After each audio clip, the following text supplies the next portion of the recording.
Ya, Sobat NTV, Timnas Indonesia harus mengakui keperkasaan Jepang. Garuda dipaksa takluk 6 gol tanpa balas di Osaka. Tapi seperti inilah level Piala Dunia. Dan Bro Marco tadi menonton langsung pertandingan ya 2 jam lebih. Boleh diceritakan perasaannya? Apakah hatinya tercabik-cabik? Ya, sebenarnya perasaan kita samalah dengan supporter Indonesia yang tentu saja mungkin ada di Osaka juga yang datang ke stadion. Hancur remuk redam. Cuman masalahnya karena kita di depan layar harus tetap senyum kan. Oh iya, jadi tapi dalam hati merasa terjajah ya? Oh ya dong, terjajah dengan 6 gol ya.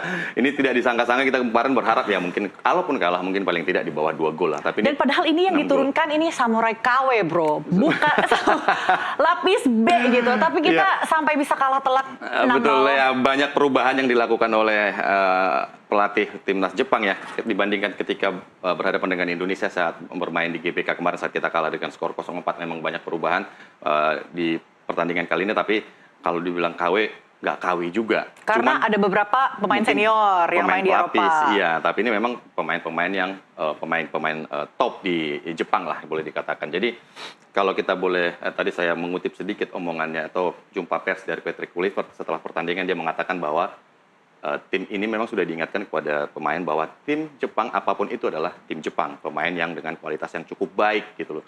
Jadi artinya apa? Ya jangan, walaupun mereka menurunkan pemain-pemain pelapisnya, jangan dianggap remeh. Betul. Oke, kita akan lihat slide pertama, kita akan bahas. Saya akan bantu untuk menggeser. Nah, ini. Oke, ini dia. Starting 11 Indonesia versus Jepang. Dan ini adalah formasinya 5-4-1. 5-4-1. Jadi kalau kita tahu sebenarnya teman-teman atau pemirsa Nusantara TV tentu udah mengetahui bahwa kita tuh 2 pertandingan terakhir itu menggunakan 3-4-3 ya, dengan menggunakan 3 pemain bertahan di belakang. Formasi klasik warisan STY 3-4-3. Betul, ada Justin Hubner, ada Jay Ijes, ada Rizky Ridho untuk 2 pertandingan sebelumnya. Tapi pada pertandingan hari ini kita lihat ada sejumlah perubahan di komposisi barisan formasi timnas pemain Indonesia ya, skema bermain Indonesia, bahwa ada Justin Hubner yang ada Mes Hilger, kalau kita lihat mungkin kita bisa coret-coret. Nah, ada Mes Hilger yang menggantikan Rizky Ridho. Lalu di sisi kiri Calvin Verdong yang biasanya bermain CV kita buat. Nah, ini digantikan oleh Dean James. Sementara kalau kita lihat juga di lini tengah sebenarnya hampir tidak ada perubahan, tapi ketika memasuki di gelandang atau penyerang sektor kanan ada Yance Sayuri yang dipasang sejak menit pertama. Lalu ada Beckham Putra yang kemarin bermain sebagai pemain pengganti, akhirnya dipasang menjadi starter. Dan di depan tetap menggunakan oleh Romeni. Oke, kalau kita lihat ada 5 di sini, artinya memang pelatih Patrick Kluivert ini sudah memprediksikan kita harus bertahan ya. Ya, lini belakangnya harus diperkuat. Betul, karena melawan Jepang yang sangat lincah. Ya, melawan Jepang dengan organisasi permainan yang cukup rapi ya, dengan mengandalkan kualitas para pemainnya dan tentu sistem permainan yang sudah cukup rapi. Pertahanan Indonesia memang disiapkan untuk bisa menghalau serangan dari Jepang. Hanya saja kita tahu bahwa tadi di babak pertama baru beberapa menit berjalan kita sudah mengalami 2 yang paling cedera, ada Kevin Dix dan juga Yance Sayuri cedera. Akhirnya Patrick Kluivert harus mengubah kembali, terpaksa mengubah kembali pola atau strategi atau skema bermain timnya dengan memasukkan pemain pengganti di babak pertama. Dan kita lihat bahwa tadi... Tapi kita punya banyak pemain untuk menggantikan Kevin Dix maupun Yance Sayuri ya, baik itu di lini belakang maupun tengah. Akhirnya tadi ada pilihannya, ada Yakob Sayuri akhirnya bermain, ada Marcelino Ferdinand juga akhirnya bermain, ada Stefano Lillipali juga akhirnya bermain, Shane Patinama yang sudah lama tidak muncul akhirnya kembali dipasang untuk memperkuat timnas Indonesia. Tapi apa yang menjadi catatan adalah bahwa memang kualitas permainan kita, kualitas tim-tim kita sebenarnya memang masih jauh lah di bawah levelnya, di bawah Jepang. Walaupun Jepang menggunakan pemain-pemain, dia hanya menggunakan paling setidaknya tadi 3 pemain inti ya. Ada Kubo, ada Endo sama tadi Kamada yang mencetak 2 gol. Sisanya mereka menggunakan pemain-pemain yang boleh dikatakan pemain yang pelapis gitu loh. Tapi ya ini adalah peta persaingan nantinya di Piala Dunia sesungguhnya, bahwa Jepang aja punya kekuatan seperti ini dan Indonesia tentu harus berbenah bila ingin bisa tampil di putaran kita final. Bisa maklum kalau kalah ya, karena memang materi pemain Jepang itu memang sudah top ya, kelasnya berbeda. Tapi kalau kalah dengan skor 6-0, apakah itu wajar? Iya, kalau melihat ya sebenarnya bukan wajar atau nggak wajar. Apa yang menjadi faktor kekalahan di sini yang bisa dievaluasi? Kalau kita lihat tadi sebenarnya adalah 3 gol pertama itu membuat mental pemain kita juga menjadi drop lah ya.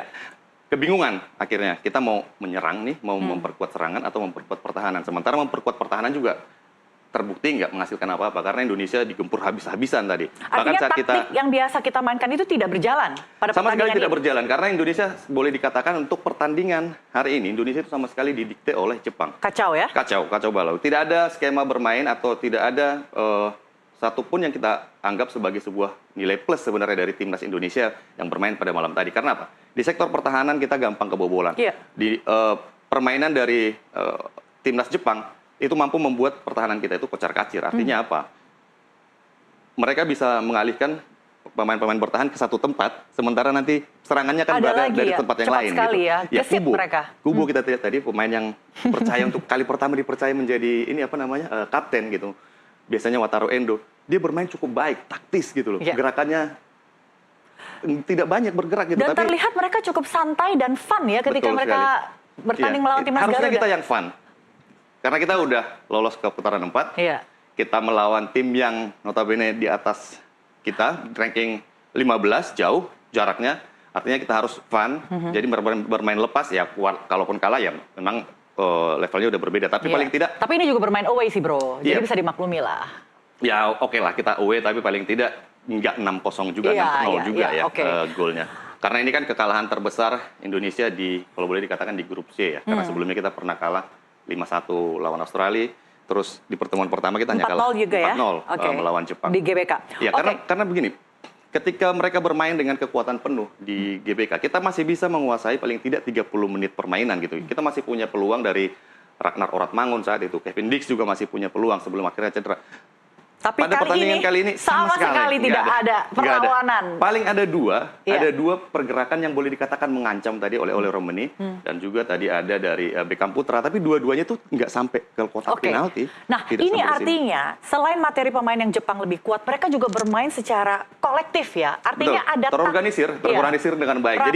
Jadi kalau orang berkatakan bahwa kualitas individu pemainnya yang berbeda, enggak. Sebenarnya bukan di kualitas individunya, tapi mereka memainkan skema bermain yang diberikan oleh pelatih itu dengan sangat terorganisir.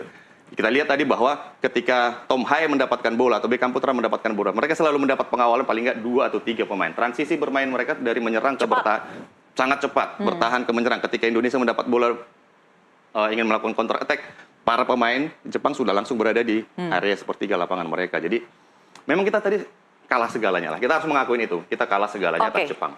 Nah, kita bisa kebobolan 6 gol. Seperti apa peran Emil Auriero di sini? Iya.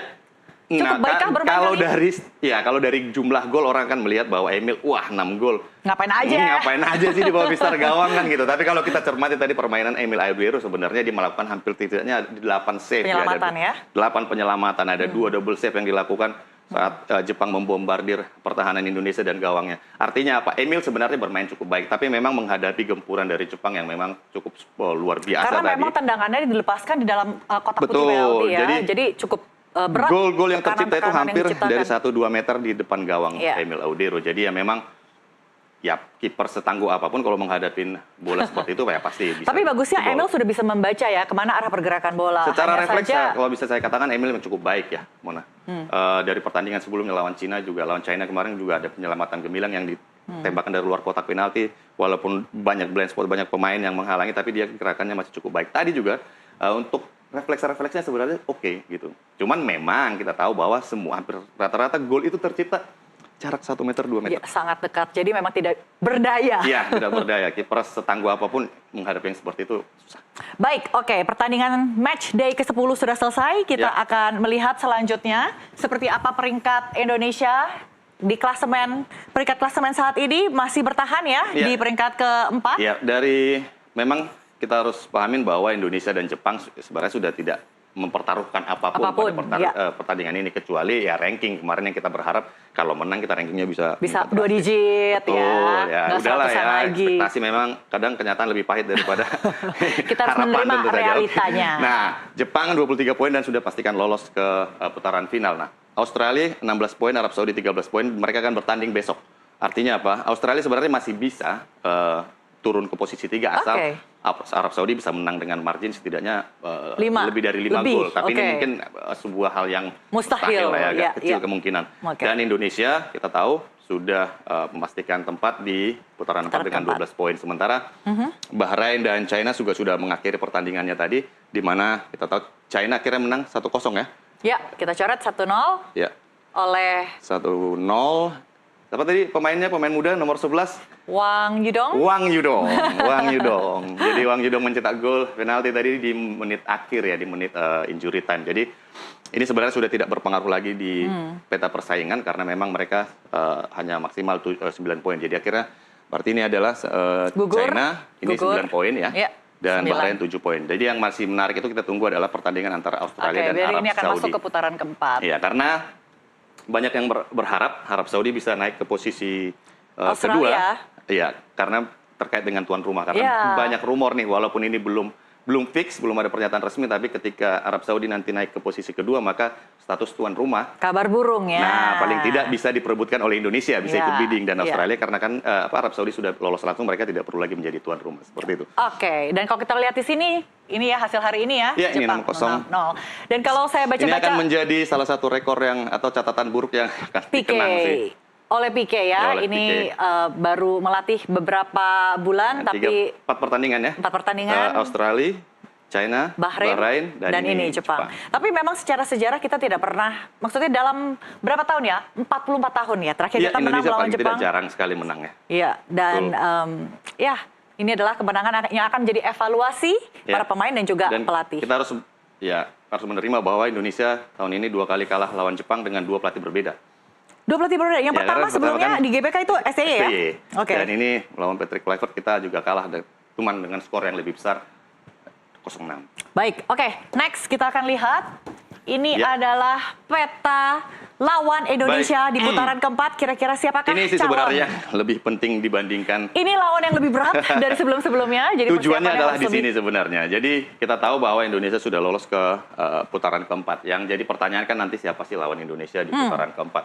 Dan tentu saja kita masih berharap Indonesia bisa menjadi tuan rumah nanti di putaran keempat. Jangan sampai Arab Saudi atau Qatar yang menjadi tuan rumah. Karena faktor tuan rumah itu sangat penting tentu saja dengan dukungan Tapi apa penuh sih supporter. syarat penting yang harus dimiliki setiap negara agar Nah, bisa menjadi tuan rumah? Sebenarnya aturan awalnya itu sebenarnya adalah mereka yang berada di posisi teratas ya, peringkat 3 ke 4 dibuat satu klasemen, urutan pertama dan kedua Tapi nantinya. itu kan sudah dianulir Udah ya? dianulir dan Oke. bidding sebenarnya. Sekarang Jadi bidding itu bidding, banyak oke. pertimbangan, banyak Nah, faktor tentu saja. oke. Ya tentu saja Apa yang harus kesiapan dipenuhi? fasilitas, faktor keamanan dan kenyamanan peserta, terus mungkin terkait dengan fasilitas stadion dan segala macam. Jadi sebenarnya banyak inilah faktor. Dan kita tahu kalau Qatar udah jaminan mutu lah ya, karena memang tuan rumah Piala Dunia 2022 secara fasilitas oke, tapi kita jangan berharap juga bisa bermain di Qatar karena ya selama ini kita punya track record yang Ya, kurang baik. pengalaman yang kurang mengenakan ya. Betul sekali melawan Drama-drama bermain di yang Timur tidak Tengah. perlu. Baik, nah kalau kita lihat di pot 1 ada antara Arab Saudi atau nanti Australia, walaupun besar kemungkinan akan Arab Saudi ya, karena memang butuh kemenangan, marginnya lebih dari 5 gol. Lalu agak di pot sulit. 1 juga ada Qatar, ya, sementara di pot 2 ada Irak dan pot Uni Emirat Arab. UAE, Sementara di pot ketiga ada Indonesia dan Oman. Artinya apa? Oman dan Palestina ini masih akan bertarung besok. Siapapun pemenangnya akan menemani Irak untuk main di putaran keempat. Dan kita nggak mungkin bertemu dengan Oman dan Palestina. Walaupun secara peringkat sebenarnya kita itu lumayan dekat dengan menguntungkan Palestina nih. ya. Menguntungkan Iya. karena kita punya track record yang cukup baik lah dengan 2 tim ini. Kita paling tidak pernah menang 2 kali lawan Palestina, kita menang dan seri sekali. Jadi cuman kita berada satu pot, jadi nggak mungkin ketemu. Jadi ya kemungkinan nanti akan ketemu Arab Saudi, kita nggak akan mungkin ketemu lagi karena sudah pernah bertemu di putaran grup 3. C. Jadi kemungkinan kita mungkin akan, kalau dari pot 1 kita akan Qatar, di pot 2 mungkin nanti antara Irak atau Uni Emirat Arab, ini nanti akan diundi Ya. siapa yang akan Di antara menemani. dua ini siapa yang lebih berat, Bro?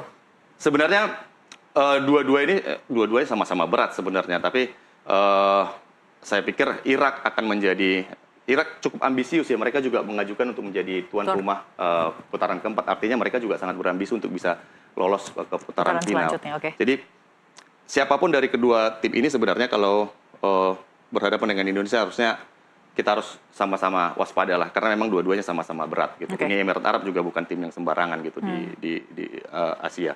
Jadi ya Tapi sepanjang catatan sejarah Indonesia ini tidak pernah menang kalau mainnya away ya. kalau di sepanjang grup C ya, C, ya, grup C itu putaran kita nggak pernah, belum pernah mencatatkan kemenangan away. Kita belum pernah di away itu tertinggal terus mengejar ketertinggalan jadi kemenangan. Kita pernah seri di Arab Saudi, kita pernah seri juga di Bahrain, tapi belum pernah menang di away sepanjang grup C. Dan pertandingan ini, putaran keempat ini tentunya ronde keempat akan lebih berat karena bermainnya akan lebih intensif ya. Jadi pertandingannya hanya ada itu dua pertandingan nanti. Dua pertandingan Betul. dalam kurun waktu kurang lebih 1 pekan, itu harus dihabiskan. Betul. Dan ini persiapannya harus benar-benar lebih mantap lagi. Betul. Kita nggak boleh terpleset sama sekali karena hanya ada 2 pertandingan. Kalau kita udah kalah di pertandingan pertama, maka langkah ke babak putaran final akan semakin berat. Karena kita tahu bahwa dari putaran keempat nanti hanya 2 yang diambil untuk lolos ke putaran final, yakni peringkat pertama dan peringkat pertama di masing-masing grup. Karena ini akan dibagi dalam 2 grup. Jadi Sementara runner up itu nanti akan bertarung lagi di putaran babak kelima ya? Untuk tampil di babak playoff melawan wakil dari benua lain. Jadi kita berharap lah Indonesia bisa paling tidak one step closer sekarang. Masih ada sekitar 4-5 bulan lagi ya untuk persiapan karena ini akan digelar di bulan sekitar Oktober ya. Iya, dan kita berharap tentu saja Kevin Dix, Yaakob Sayuri bisa pulih sebelum babak putaran keempat dan ya, Peter Kluivert bisa menemukan skema terbaiknya untuk tampil di putaran keempat. Baik, terima kasih Bro Marco. Kita akan ngobrol lagi besok. Pemirsa jangan kemana-mana dulu, kami masih punya 2 segmen lagi untuk Anda. Tetaplah di NTV Sports.